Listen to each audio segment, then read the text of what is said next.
Oi, eu sou a Tchelle, eu sou estudante de psicologia e eu gosto muito de falar sobre obras, principalmente as asiáticas, e de terror. Aqui no canal eu falo mais de terror e no TikTok eu falo um pouco mais de coisas de manhwa, mangá e essas coisas. A história de hoje chama Ratos. Aí a gente tem a parte 1, parte 2, parte 3 e a parte 4, que é a parte final.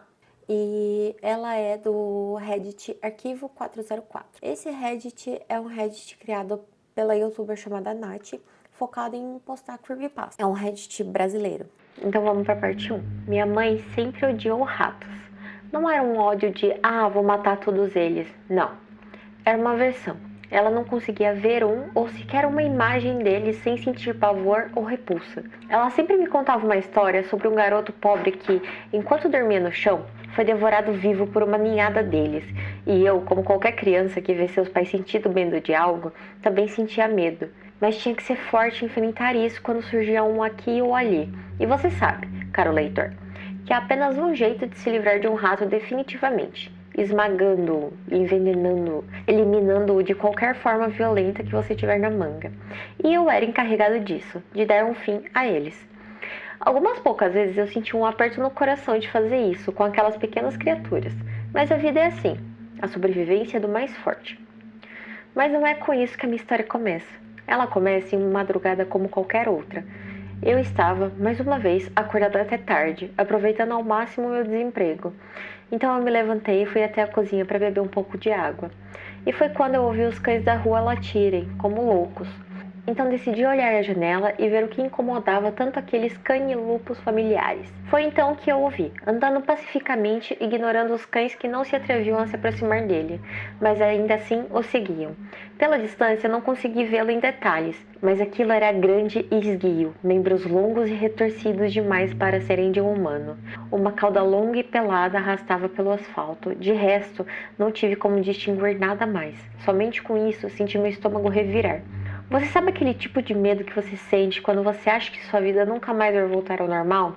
Não o medo da morte, mas de tudo acabar e você ser esquecido? Eu fiquei paralisado assistindo-o seguir seu caminho até sair da rua e entrar por meio do mato, sumindo de vistas. Os cachorros, porém, o seguiram. No dia seguinte, andando pela rua para comprar pão, não vi nenhum vestígio, nem ouvi qualquer latido daqueles pobres cães. Começa bem. Parte 2. Sabe aquele ditado? Sempre que você olha para o abismo, ele te olha de volta? Foi isso que de fato virou minha vida de cabeça para baixo. Já havia anos desde aquele avistamento, a criatura que sumiu junto dos cães e pouco depois sumiu da minha memória. Até que dias atrás aconteceu de novo.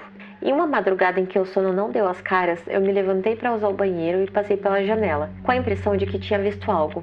Voltei e lá estava ele, olhando diretamente para mim. Aqueles olhos negros e sua silhueta distorcida sob a luz do poste, cercado por outras criaturas menores. Todos olhavam para mim. Eu senti meu estômago remexer como naquele dia. Mais uma vez senti aquele medo. Dessa vez eu sabia que realmente nada seria como antes. Eu conseguia sentir em meus ossos, então minhas pernas fraquejaram e eu caí de joelhos. Depois de alguns segundos, me recompus e me levantei. Olhei mais uma vez pela janela. Aquilo não estava mais lá. Nem ele, nem os menores. Minha garganta estava seca como as areias de um deserto. Foi depois disso que os ratos começaram a aparecer em todo lugar, na minha geladeira, na minha cama, sempre vivos e olhando para mim, me assistindo. Eles perderam o medo de mim mesmo quando eu pisava com ódio em cima de um deles ou esmagava com um pedaço de pau. Depois de dias seguidos encontrando ratos até no tanque de água da privada, eu decidi me mudar. Fui para outra cidade e a viagem foi tranquila, sem guinchos, sem arranhões das paredes ou qualquer sinal daqueles malditos ratos. Eu passei dias tranquilos nessa nova casa até ontem, quando fui abrir a última caixa de mudança. Eu senti ela pesada demais para uma caixa de materiais de escritório. Enquanto carregava ela até a mesa, eu senti um movimento lá dentro. Não sei se você, leitor, já carregou uma caixa com filhotes de cachorro e um deles mudou de lado. Mas foi como se isso acontecesse. O peso passou de um lado para o outro. Coloquei a caixa na mesa e abri. Qual não foi minha surpresa quando vi 5 ratos perfeitamente vivos me encarando. Eles, talvez prevendo que eu os esmagaria, pularam em cima de mim e correram para encontrar esconderijo na nova casa. Entenda, já faziam 2 semanas que eu tinha me mudado e essa caixa ficou parada no mesmo lugar esse tempo todo. Eles não roeram a caixa nem nenhum dos papéis que estavam dentro dela. Não sei quanto tempo esses bichos aguentam sem comida, mas 2 semanas é bastante coisa, né? O que mais me incomoda nesses pequenos demônios é o fato deles não fugirem imediatamente quando me veem. Eles só ficam ali, com aquelas caras de idiota e olhos escuros me assistindo enquanto alcanço algo para bater neles. Enfim, vou armar algumas ratoeiras e tentar dar um fim nisso de uma vez. Parte 3. Ontem um rato saiu da minha boca. Deixa eu explicar. Depois da última atualização, eu comprei 5 ratoeiras e um pouco de veneno. Se eles não morressem por um, morreriam pelo outro. O que funcionou. Achei um morto pela ratoeira na cozinha e mais um na sala. Nos outros dias, encontrei os outros, em cima do armário, na despensa. Olhando em retrospecto, me sinto um tanto mal com isso. Deve ter sido uma morte dolorosa. Ontem eu estava assistindo a um filme e escutei algo, um som baixo de arranhado. Não sei se você já teve um cachorro ou um gato que quando quer sair ou entrar em algum cômodo fechado, arranha a porta para pedir passagem. Eu pausei o filme e segui o som até a porta de entrada da minha casa. Quando abri, ali estava um pequeno rato, parado me olhando com aqueles olhos de obsidiana. Por algum motivo não senti vontade alguma de esmagar aquele, então simplesmente disse, dá fora daqui. E ele se virou e foi embora. Antes de dormir, senti meu estômago rodar e uma ânsia de vômito enorme, e fui até o banheiro fazer o que tinha que fazer. Quando me ajoelhei em frente à privada e abri a boca, senti garras arranharem o caminho do meu estômago até a minha boca. Senti aquelas pequenas patas segurarem meus lábios de dentro para fora e aquele bolo de pelos cair direto na água. Saliva e um pouco de bile escorreu na minha boca enquanto assistia um rato grande de pelos escuros se virar em minha direção. Os olhos vermelhos refletiram a luz e se fixaram em mim.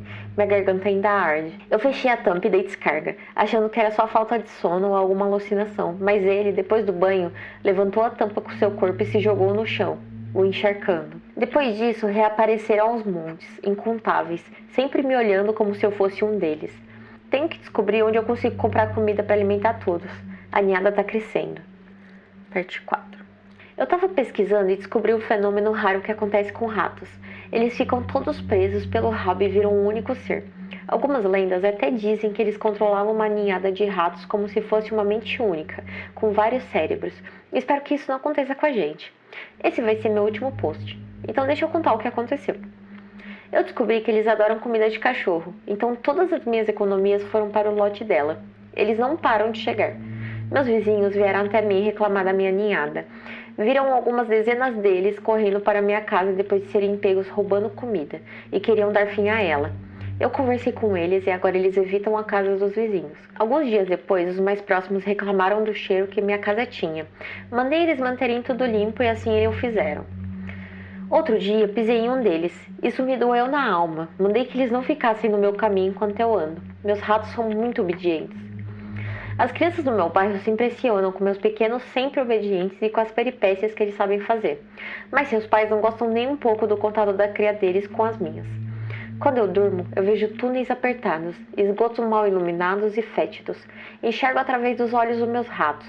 Como eles se comunicam, o jeito que eles olham os humanos, como eles se espalham, sinto cada um deles. Você pode achar que eu tô ficando louco, mas eu nunca tive mais são em toda a minha vida.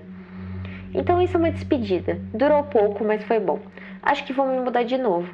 Essa casa já tá ficando apertada e não quero nenhum rei dos ratos por aqui. Meus planos futuros consistem em me mudar, produzir alguma coisa para alimentar meus pequenos e viver tranquilo. Não acho que eu vou conseguir comprar uma fazenda, mas meus pais têm um terreno um pouco afastado da cidade. A casa está abandonada, mas deve servir. Se você me vir passando pela sua rua durante a noite, por favor, não fique me encarando. Eu tenho uma pequena crítica construtiva. Não sei se o autor vai ver esse vídeo, mas a crítica construtiva que eu tenho é do... A história tá com um ritmo bem legal, eu tenho gostado. Mas tem alguns erros de vírgula que ajudam na leitura, né? A vírgula no lugar certo ajuda enquanto você tá lendo. É uma creepypasta curta, mas é uma creepypasta que traz o ar de creepypasta, sabe? Não é uma creepypasta que tenta fazer peripécias, uma história super uau. Não, é uma história estranha, com um final estranho e que não dá nenhuma explicação. Mas eu curti muito, cara. Eu curti muito mesmo. Eu falei o nome do fórum, mas eu não falei o nome do autor. O autor é o Substantial _Tip 1148. Beijo, querido.